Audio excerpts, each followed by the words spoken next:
नवी मुंबई शहरामध्ये मुसळधार पावसाला सुरुवात झाली आहे। मुंबई कृषी उत्पन्न बाजार समितीच्या प्रवेशद्वारावर आहे हे दृश्य। मुंबई कृषी उत्पन्न बाजार समितीमध्ये पाहू शकतात। मुंबई कृषी उत्पन्न बाजार समितीमध्ये गुडघ्या इतकं पाणी साचलेलं आहे, त्यामुळे व्यापारी शेतकरी ग्राहकांना मार्ग काढत काढत जे आहे त्या साईडला जावं लागतंय। मुसळधार पाऊस पडला की मुंबई कृषी उत्पन्न बाजार समितीमध्ये पाणीच पाणी होताना दिसून येत आहे की त्यामुळे हे आपण पाहू शकतात। त्या बाजूला पाहू शकतात, कॅमेरामॅनला सांगतो की त्या बाजूच्या दृश्यामधून आपण पाहत आहे की मुंबई कृषी उत्पन्न बाजार समितीच्या दोन्ही बाजूला दोन्ही प्रवेशद्वार आहेत, त्या बाजूला पाणीच पाणी साचलेलं आहे आणि गुडघ्या इतकं पाणी जे साचलेलं आहे। नवी मुंबई शहरामध्ये मुसळधार पाऊस पडत असल्यामुळे ठाणे आणि नवी मुंबई महानगरपालिका कार्यक्षेत्रातल्या शाळांना सुट्टी जाहीर करण्यात आलेली आहे। मात्र मुंबई कृषी उत्पन्न बाजार समितीची आपत्ती व्यवस्थापन काय करते, नाले सफाई झाली की नाही नवी मुंबई कृषी उत्पन्न बाजार समितीच्या या दृश्यांमधून दिसतंय। कारण वारंवार पाऊस पडला की या ठिकाणी पाणी साचतं आणि गुडघ्या इतकं पाणी साचतं, त्यामुळे व्यापाऱ्यांचं शेतकऱ्यांचं मोठ्या प्रमाणात नुकसान होत आहे।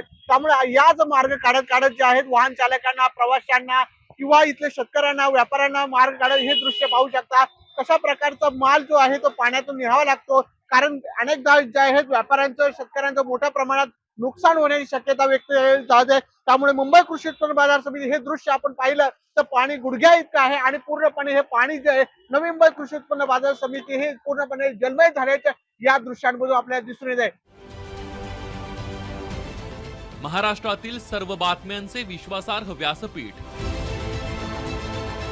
सकाळच्या सर्व सोशल मीडिया प्लॅटफॉर्मला लाईक, फॉलो आणि सबस्क्राईब करा।